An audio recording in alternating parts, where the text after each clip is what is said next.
Ada Pak. Perkenalkan kami dari Prodi Sistem Informasi. Kami akan mempresentasikan penerapan naive Bayes dalam analisis sentimen aplikasi My Pertamina. Dengan saya sendiri, Rafli Hanan Asegaf, NIM 2023-53049, dan teman saya Ahmad Afifuddin 2023-53113, dan rekan saya Ilham Dwi Pranoto 2023-53053. Untuk pembahasan pertama, latar belakang yang membelakangi masalah ini, yaitu penggunaan aplikasi mobile seperti My Pertamina kini menjadi alat utama penyampaian layanan publik. Namun, keberhasilan aplikasi tidak hanya dilihat dari fitur teknis, tetapi juga dari persepsi pengguna. Sebagian besar dari 300.000 ulasan pengguna di Google Play menunjukkan sentimen negatif, terutama terkait dengan bug teknis dan proses verifikasi yang rumit. Hal ini menunjukkan perlunya analisis sistematis terhadap persepsi publik. Dengan pendekatan naive Bayes, penelitian ini bertujuan memahami kecenderungan opini masyarakat terhadap My Pertamina. Rumusan masalah yang ada 4. Yang pertama, bagaimana algoritma naive Bayes dapat digunakan untuk mengklasifikasikan sentimen positif, negatif, netral dari ulasan pengguna My Pertamina. Untuk yang kedua, seberapa baik akurasi klasifikasi yang dihasilkan oleh algoritma ini dalam konteks ulasan berbahasa Indonesia yang informal. Yang ketiga, apakah ada korelasi antara skor bintang dan sentimen isi ulang yang diberikan pengguna? Untuk yang keempat, apa saja kata kunci dominan dalam ulasan negatif yang muncul secara konsisten? Untuk selanjutnya akan disampaikan oleh rekan saya, Ahmad Afifuddin. Oke, selanjutnya adalah batasan dari masalah tadi. Untuk yang pertama yaitu untuk menjaga fokus penelitian tadi, kami akan menetapkan batasan-batasan sebagai berikut. Yang pertama adalah data hanya berasal dari Google Play Store dalam periode kurun waktu pada tahun 2022 sampai 2024. Kemudian bahasa ulasan yang digunakan terbatas pada bahasa Indonesia saja. Sentimen diklasifikasikan ke dalam 3 kategori utama, positif, netral, dan negatif. Kemudian algoritma yang digunakan adalah multinomial naive Bayes. Kemudian tidak dilakukan perbandingan dengan algoritma yang lain atau pendekatan berbasis leksikon. Selanjutnya adalah tujuan dari penelitian ini. Penelitian ini bertujuan untuk menerapkan algoritma naive Bayes untuk menganalisis dan mengklasifikasikan sentimen ulasan pengguna pada aplikasi My Pertamina. Kemudian tujuannya untuk mengukur performa model berdasarkan matriks, evaluasi seperti akurasi, presisi, dan recall. Kemudian kami menggali hubungan antara rating pengguna dan ulasan dan isi ulasan. Selain itu, kami juga mengidentifikasi kata-kata yang sering muncul pada sentimen negatif untuk memberikan rekomendasi peningkatan layanan. Yang keenam kemudian ada manfaat dari penelitian. Manfaatnya adalah secara akademis menjadi referensi penerapan naive Bayes dalam konteks analisis teks berbahasa Indonesia. Selain itu, memberikan kontribusi dalam kajian machine learning klasik untuk NLP. Secara praktis, memberikan wawasan bagi pengembang My Pertamina dan pemerintah mengenai persepsi penggunaan secara nyata, menjadi dasar pengambilan keputusan untuk perbaikan fitur aplikasi dan strategi komunikasi yang digital.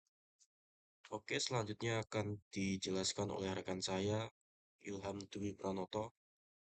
Oke, baik. Saya akan menjelaskan tentang metodologi penelitian yang digunakan dalam penelitian ini. Pertama, jenis penelitian yang digunakan adalah deskriptif kuantitatif, yang artinya penelitian ini bertujuan untuk menggambarkan fenomena yang terjadi secara numerik berdasarkan data yang dikumpulkan, khususnya terkait persepsi atau sentimen pengguna terhadap aplikasi di Google Play Store. Data yang digunakan terdiri dari 1.000 ulasan acak dari Google Play Store. Pemilihan data dilakukan secara acak namun terarah menggunakan teknik purposive sampling, yaitu memilih data yang relevan dan sesuai kebutuhan analisis sentimen. Selanjutnya, penelitian ini dilakukan melalui beberapa tahapan proses sistematis, yaitu yang pertama, web scraping.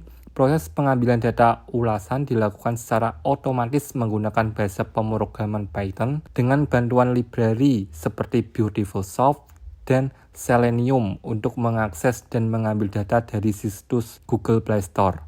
Yang kedua ada pre-processing text. Setelah data dikumpulkan, dilakukan pembersihan dan transformasi data teks. Langkah-langkah pre-processing meliputi yang pertama ada tokenisasi, memecahkan kalimat menjadi kata-kata individual. Yang kedua ada stop word removal, menghapus kata-kata umum yang tidak mengandung makna penting seperti yang, dan, atau adalah. Yang ketiga ada stemming, yaitu mengembalikan kata ke bentuk dasarnya menggunakan library sastrawi. Untuk proses ketiga, yaitu klasifikasi sentimen. Data yang telah dibersihkan kemudian diklasifikasikan menggunakan algoritma multinomial naive Bayes, yaitu salah satu metode supervised learning yang banyak digunakan dalam text classification karena kemudahannya dalam menangani data teks. Proses yang keempat ada evaluasi model. Untuk mengukur performa model klasifikasi dilakukan evaluasi menggunakan metrik seperti akurasi, presisi, recall, event score. Metrik ini membantu menentukan seberapa baik model dalam memprediksi sentimen dengan tepat. Yang kelima ada analisis inferensial. Sebagai langkah akhir, dilakukan analisis statistik dengan uji chi-square untuk mengetahui ada tidaknya hubungan antara rating skor yang diberikan pengguna dengan sentimen yang terekstrak dari ulasan. Hal ini penting untuk melihat apakah ulasan positif selalu selaras dengan nilai bintang tinggi atau justru ada anomali. Baik, selanjutnya ada hasil penelitian dari proses klasifikasi dan analisis sentimen. Yang pertama, algoritma naive Bayes yang digunakan dalam penelitian ini mampu mengklasifikasikan sentimen ulasan aplikasi dengan akurasi sebesar 84,7%. Angka ini menunjukkan bahwa model cukup andal dalam membedakan antara sentimen positif dan negatif. Kemudian, hasil evaluasi model menunjukkan presisi sebesar 82,3%, yang berarti model cukup tepat dalam mengidentifikasi ulasan yang benar-benar sesuai kategori sentimennya.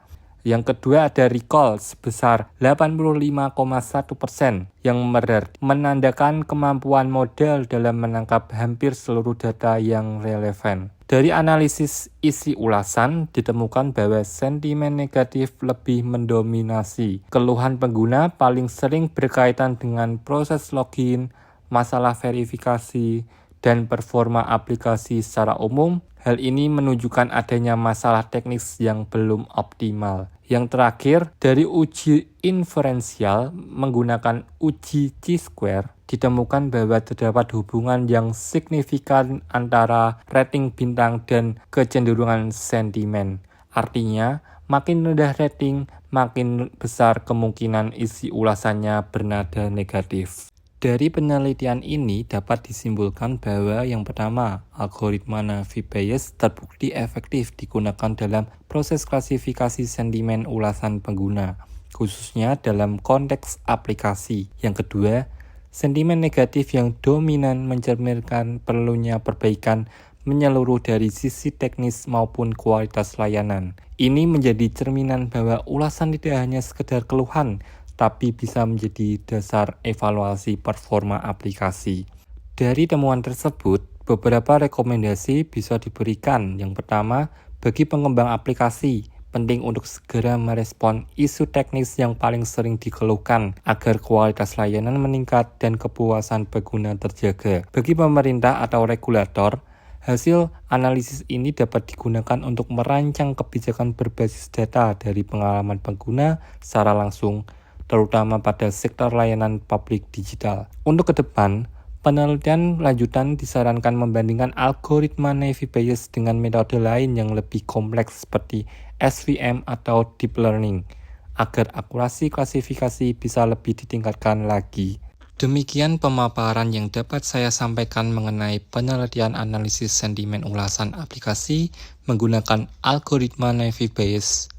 Penelitian ini menunjukkan bahwa pendekatan berbasis machine learning tidak hanya mampu mengklasifikasi opini publik secara akurat, tetapi juga memberikan wawasan berharga bagi pengambilan keputusan, baik di tingkat teknis, pengembangan aplikasi, maupun di tingkat kebijakan publik. Saya menyadari bahwa penelitian ini masih memiliki keterbatasan, terutama dalam hal cakupan data dan variasi metode. Oleh karena itu, saran dan masukan dari Bapak atau Ibu sangat saya harapkan untuk penyempurnaan di masa datang. Terima kasih atas perhatian dan kesempatannya. Wassalamualaikum warahmatullahi wabarakatuh.